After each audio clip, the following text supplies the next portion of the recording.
There is a quiet moment that many people recognize, usually late at night, when the noise of the day fades and the numbers finally become real. When an ordinary employee sits alone, looking at a bank balance that never seems to grow, wondering how years of effort can feel so still, and in that moment the thought appears, not as excitement but as a question: what if this never changes?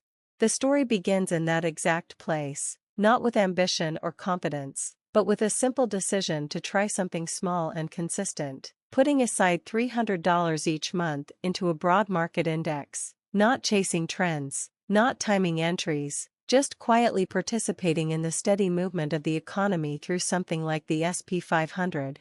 At first, nothing feels different. The account grows slowly, almost disappointingly, and this is where most people stop, because the human mind is not designed to appreciate gradual change. It looks for visible reward, immediate feedback, something that confirms effort is working. But investing does not speak that language. It rewards patience in a way that feels invisible in the beginning.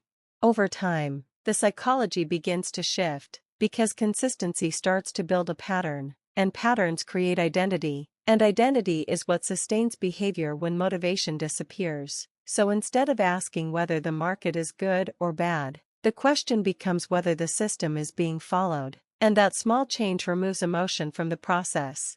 Mathematically, the transformation is not dramatic in any single month, but it becomes meaningful across years, because each contribution does not just add, it compounds, and compounding quietly layers growth on top of growth, so that after 10 to 15 years, the total is no longer just the sum of deposits. It becomes a structure that has been expanding on its own.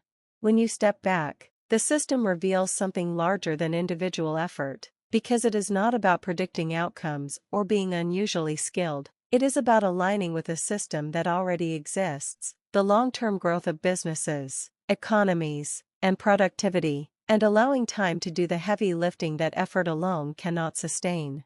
At some point, the identity fully shifts, and the person who once worried about money begins to see themselves differently, not as someone chasing income, but as someone building assets, someone who understands that progress is often quiet, and that stability is built through repetition rather than intensity. And in the end, the realization is not dramatic, it is calm and almost understated, that nothing extraordinary was required, no large starting capital, no perfect timing, just time and discipline applied consistently, and the understanding that meaningful change often looks unremarkable while it is happening, but becomes undeniable when enough time has passed.